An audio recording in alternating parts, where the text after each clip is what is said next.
This is an example of a part where you've seen significant savings on this machine compared to another Star. Now, it wasn't slow before, but can you talk us through how fast it is now?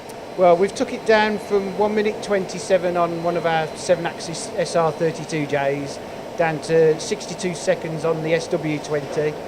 Just basically down to the fact that we can balance turn and balance mill this component off complete. And how does the machine actually achieve that? Is it as a result, you've got three, what you class as three heads in here, haven't you? Yes, we have. One of which would normally be in a fixed position, but it's got a multiple of axes. Yeah, it's a head 3 over the back of the machine. We have tool positions 11 and 12 on head 3, standard turning positions. They work with or independently from head 1, but at the moment on this job I'm using them to balance turn this diameter down from 20 mil to 8 mil to get ready for the threading. Above those positions we've got 3 live tooling positions, which I'm utilising position 14 and 6 on head 1 for balance milling the component down as well.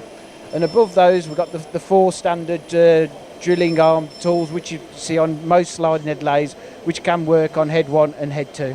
So that's servicing the main spindle, which we've looked at there, Adam, but what about the back working? Is there any differences in capability there too?